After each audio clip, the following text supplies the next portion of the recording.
Paket Pelajar OUM Tawau seisi Januari 2020 dalam kursus SPF 1103 iaitu kemahiran berfikir dan penyelesaian masalah. Saya akan mempersembahkan isu akademik yang tular kini di Malaysia iaitu masalah sains dan matematik diajar semula dalam bahasa Inggeris.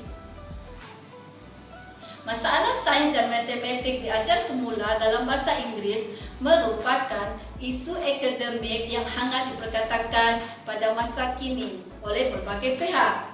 Menurut berita harian online oleh Rohaniza Idris dan Muhammad Iskandar Ibrahim pada 31 Januari 2020, Tun Dr. Mahathir Mohamad telah berkata, bahasa Inggeris akan digunakan semula untuk pengajaran dan pembelajaran mata pelajaran sains dan matematik di sekolah.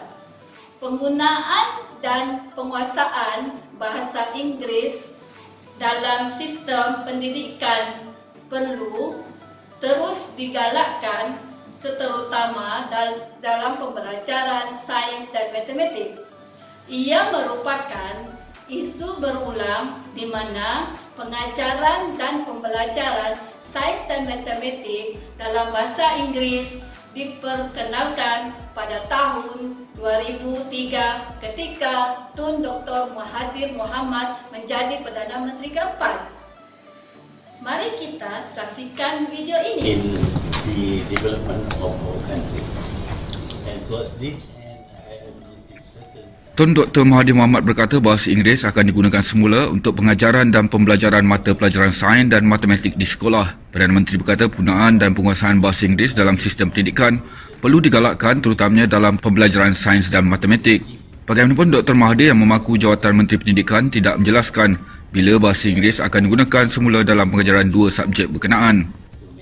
we want to promote the use of English, the mastery of the language in our education system. This is very important, that we must give time for learning English, in particular in the learning of science and mathematics. Geography and history can come in any language, but science and mathematics is not an indigenous field of knowledge. It comes from abroad, and most of it comes to us in English, and therefore we are going to use English in the teaching of science and math.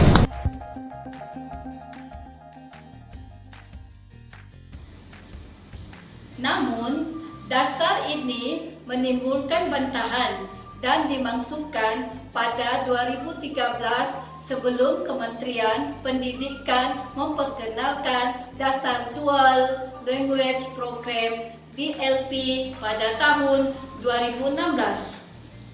Ini memberi pilihan kepada sekolah untuk menentukan sendiri jika ingin mengajar sains dan matematik dalam bahasa Inggeris. Pelaksanaan polisi ini telah melalui satu kitaran dimulai bermula tahun 1 hingga 6 dan tingkatan 1 hingga tingkatan 6 hingga ke IPT. Isu ini telah menjadi kontroversi setelah berbagai pihak menjalankan kajian menunjukkan kelemahan pada dasar PPSMI ini. Oleh itu, terdapat 3 kaedah yang boleh digunakan bagi membantu penyelesaian masalah ini. Kaedah yang pertama ialah aspek kesediaan. Pembelajaran berkesan dapat ditingkatkan seandainya guru dan pelajar bersedia untuk menerima dasar tersebut. Bagi guru dan pelajar yang kurang bersedia daripada segi fizikal, mental maupun emosi akan menjejaskan pengajaran dan pembelajaran ini. Aspek kesediaan yang menjadi fokus adalah dari sudut kesediaan dengan mengambil pendekatan pelajaran, kelemahan, kelebihan dan setelah beberapa tahun menggunakannya. Pengajaran dan pembelajaran dalam bahasa Inggeris dalam semua kursus yang berkaitan sains dan matematik ini.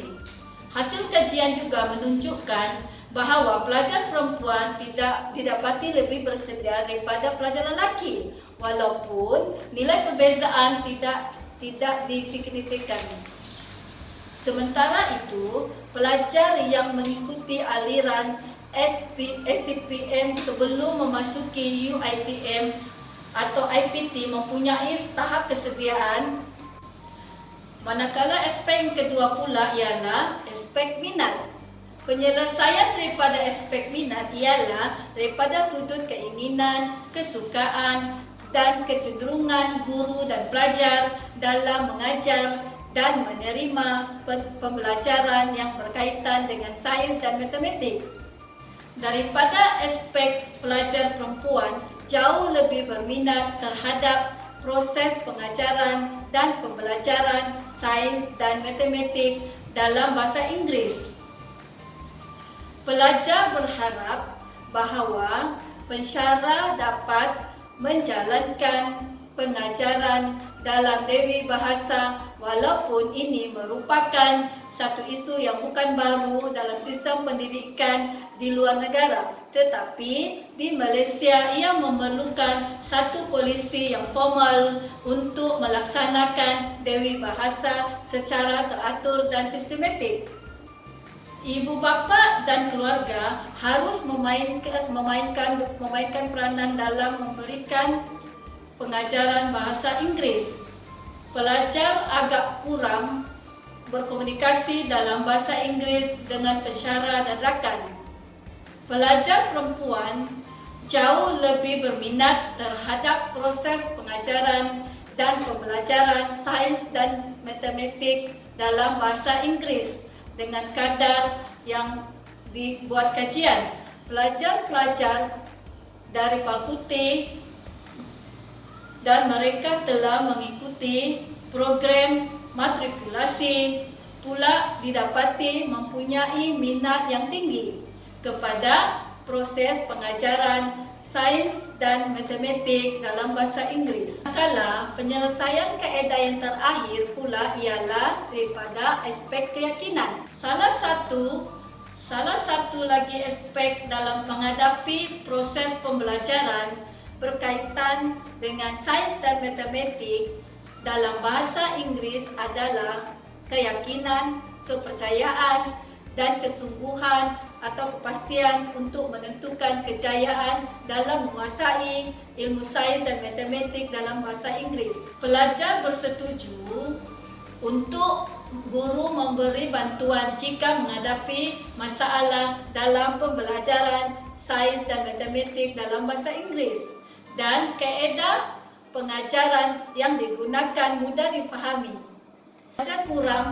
Pelajar didapati kurang yakin dalam mengikuti pelajaran jika guru menggunakan bahasa Inggeris dengan sepenuhnya.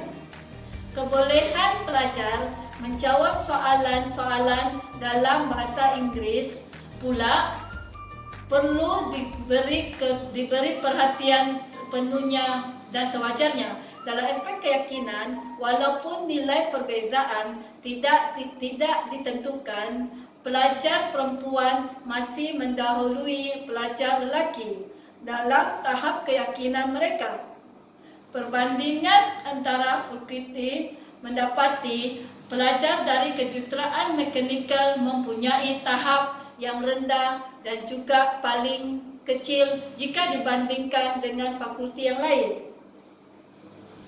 3 aspek yang telah dinyatakan tadi adalah saling berkaitan antara satu dengan yang lain dalam memberikan impak terhadap proses pembelajaran kursus berkaitan sains dan matematik dalam bahasa Inggeris. Berdasarkan maklumat tadi, boleh dijelaskan bahawa pengajaran dalam pelajaran dan pembelajaran sains dan matematik dalam bahasa Inggeris boleh diteruskan sekiranya penyelesaian melalui 3 aspek, iaitu kesediaan, minat, dan keyakinan diberi perhatian sepenuhnya, kerana ia memberi impak yang besar dalam meningkatkan pembelajaran berkaitan dengan sains dan matematik dalam bahasa Inggeris melaluinya. Oleh demikian, kita perlulah bekerjasama daripada semua pihak untuk menangani kelemahan isu tersebut. Walaupun terdapat pihak yang tidak bersetuju, ini kerana PPSMI akan meningkatkan penguasaan pelajaran dalam bahasa Inggeris untuk berkomunikasi dan menyambung pelajaran di keluar negara.